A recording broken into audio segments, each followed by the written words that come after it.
신약성경 사도행전 13장 13절에서 21절입니다. 우리가 말씀을 들을 때에 먼저 본문을 몇 번 주의 깊게 먼저 읽어보시기를 바랍니다. 본문의 내용이 무엇이고 그리고 어떻게 흘러가고 있는지, 어떤 것이 중요한 단어인지 이런 것들에 대하여 먼저 관찰을 하고 그 다음에 말씀을 들으면 더 깊이 이해할 수 있을 것입니다. 자, 선교 여행이 시작됩니다. 바울 일행은 첫 선교지인 구브로 섬을 성공적으로 그 전도를 마치고 그리고 배를 타고 밤빌리아 지방으로 향해서 갑니다. 밤빌리아의 버가라고 하는 곳에 바울이 도착을 하고 그리고 그때에 마가 요한이 13절에 보면 갑자기 예루살렘으로 돌아가는 그런 일이 있었습니다. 아직 젊은 청년이었습니다. 힘든 전도 여행을 감당할 수 없었기 때문에 그는 돌아가 버렸고 그 일로 말미암아서 선교 계획에 차질이 생겼고 나중에는 이 마가의 문제 때문에 바울과 바나바가 결별을 하는 결과를 가져오기도 했습니다. 자, 비시디아 안디옥이라고 하는 것은 해발 1100m나 되는 높은 곳입니다. 지금 이 버가라고 하는 곳은 이 바닷가에서 1100m를 올라가야 합니다. 저도 소아시아를 갔을 때 그 길을 따라 갔는데 얼마나 길이 험한지, 그때 당시 걸어서 그 산맥을 넘는다고 하는 것은 대단히 힘든 일이고 그리고 강도와 산적이 많기로 유명한 그런 곳입니다. 아마도 이 시점에서 마가는 스스로 포기하고 물러났을 거라고 생각을 합니다. 마가는 어머니가 예수를 믿으니까 따라서 믿게 되어지고 교회도 그냥 따라서 가게 되어지고 또 자기 집에서 예배를 드리니까 교회 분위기가 그냥 익숙해 버린 것입니다. 어떤 개별적인 체험이 없었습니다. 개별적인 부르심을 경험하지 못했습니다. 바나바의 조카이기 때문에 이 바나바가 마가를 데리고 간 것입니다. 그런데 그는 중도에서 결국 포기하고 만 것입니다. 나중에 이 마가가 돌이켜서 이 베드로의 비서의 역할을 했고 그리고 베드로로부터 들은 것을 기초로 해서 기록한 이 마가 복음을 남겼습니다. 자, 비시디아 안디옥은 이 바울을 처음 선교사로 파송한 이 수리아의 안디옥과는 다른 지방입니다. 비시디아 안디옥에서 유대인이 모인 회당에 14절에 보면 들어갔죠. 이 회당이라고 하는 곳은 유대인들의 마을 회관과 같은 그런 곳입니다. 그는 거기에서 유대인들을 대상으로 설교합니다. 그 내용은 오순절날 사도행전 2장의 베드로의 설교나 또 사도행전 7장의 이 스데반의 설교와 크게 다루지 아니했습니다. 그들은 이미 구약 성경에 대한 이야기를 잘 알고 있는 사람들이었기 때문에 출애굽을 회상하면서 이스라엘 백성들의 역사를 회상하면서 예수 그리스도의 복음을 증거하기 시작합니다. 출애굽 때에 어린 양의 피를 문설주에 발라서 죽음의 사자를 피했듯이 세상죄를 지고 가는 어린 양 대신 예수 그리스도를 통하여 구원받음을 밝힙니다. 18절에 보면은 이스라엘 광야 생활의 40년을 기억하죠. 이스라엘 백성들은 당연히 그 긴 동안의 은혜를 입고서도 그들은 더 평안한 생활을 요구하며 하나님을 향하여 원망했습니다. 그렇지만 18절에 보면 하나님은 그들의 수행을 참으셨습니다. 그리고 가나안 땅으로 데리고 들어갑니다. 기억하십시오. 이스라엘 백성들이 가나안 땅에 들어간 것은 그들이 광야에서 선을 쌓았기 때문이 아닙니다. 오로지 하나님의 약속과 하나님의 은혜 때문이었습니다.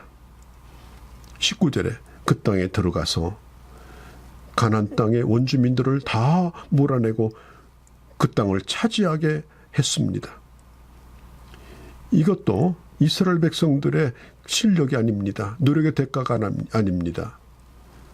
하나님께서 약속하신 대로 그 땅에 7 족속을 단멸하시고 이스라엘 백성들이 경작하며 살 수 있도록 허락하여 주신 것입니다. 그리고 여호수아 이후로 사무엘 때까지 20절에 보면 사사를 주었다고 했습니다. 사실 여호수아가 죽은 후에 백성들이 방자에 행하고 우상을 섬기고 그때마다 이방인들에게 침략을 받고 하나님의 징계를 받습니다. 그때 이스라엘 백성들이 하나님의 도움을 청할 때에 하나님이 사사를 불러서 이스라엘 백성들을 구원하셨습니다. 그런 사사기의 역사가 400년 동안 반복되며 지나갑니다. 그때 사사시대가 끝나갈 무렵 백성들은 자기들도 왕을 좀 갖고 싶다라고 구합니다. 사실 백성들의 요구에 대하여 하나님이 대심으로 섭섭해하였습니다. 그렇지만 하나님은 첫 왕으로 사울을 세웁니다.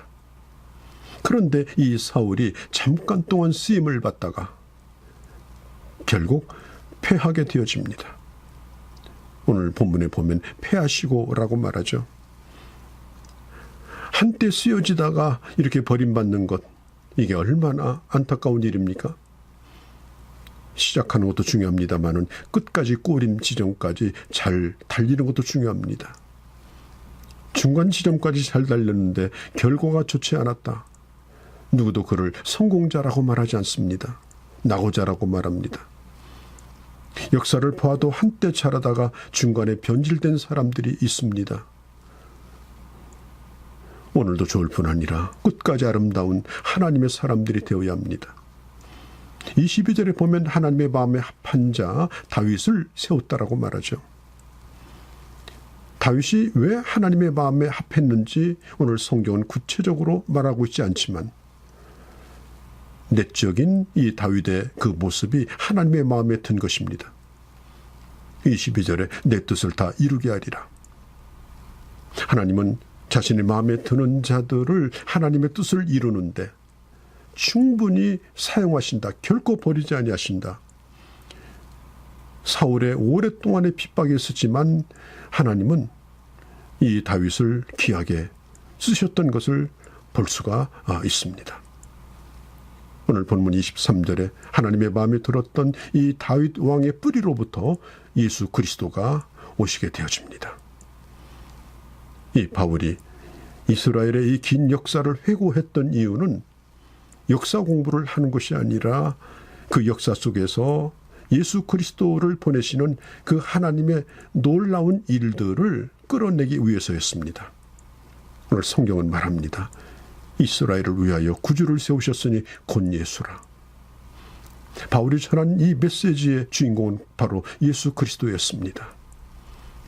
세례 요한도 예수님의 오심을 미리 전하고 자신은 그리스도가 아니라고 내 뒤에 오시는 분이 불로 세례를 줄 거라고 그렇게 증거했다라고 말하죠. 자, 바울이 피시디아 안디옥의 회당에서 이 안식일에 설교한 내용이 계속 되어지고 있습니다. 여러분들은 성경의 역사를 잘 아십니까? 그리고 예수 그리스도 안에서 그 역사를 관찰하고 재해석하고 죽은 역사가 아니라 살아있는 역사로 계시의 역사로 예수 그리스도를 증거하는 복음의 역사로 여러분 성경을 설명할 수 있습니까? 지금 설교를 듣고 있는 이 유대인들은 구약을 잘 알고 있었지만 실제로 예수를 알지 못하였습니다. 마치 희미한 그림 자극을 보는 것 같았기 때문에 율법이 말하는 바 그 실체가 바로 예수이며 그를 믿어야 될 것임을 결론적으로 증거하는 것입니다. 26절에 하나님의 경외하는 사람들아 이 구원의 말씀을 우리에게 보낼거늘. 바울은 구원의 말씀이라고 말하죠. 그 구원의 말씀이 뭡니까? 요한복음 1장 14절에 바로 로고스 예수 그리스도입니다. 말씀이 육신이 되어 영원전부터 살아계신 그분께서 이 땅에 오신 구원의 말씀이 곧 예수 그리스도입니다. 예수 그리스도를 모르던 시대에 무지하여 예수님을 십자가에 못 박았고, 그리고 예수님께서도 저들은 저들이 하는 일을 모르고 있었다라고 누가복음 23장 34절에 기도했습니다. 여러분, 몰라서 그렇지 알고서야 어떻게 그럴 수 있겠습니까? 호세아서 4장 6절에 내 백성이 지식이 없으므로 망한다고 했습니다. 오늘 27절에 안식일마다 외우는 바 선지자들의 말을 알지 못함으로 결국은 하나님의 아들을 죽이는 잔인한 일을 저버리고 만 것입니다. 여러분, 오늘 우리가 알고 있는 성경 지식 하나님의 말씀이 예수 그리스도에게 이어지고 나도 확신을 가질 뿐 아니라 이 말씀을 풀어서 예수 그리스도를 능력 있게 증거하는 그런 하나님의 사람들이 되어지시기를 바랍니다. 성경이 말하고 있는 유일한 구원자는 곧 예수 그리스도이기 때문입니다.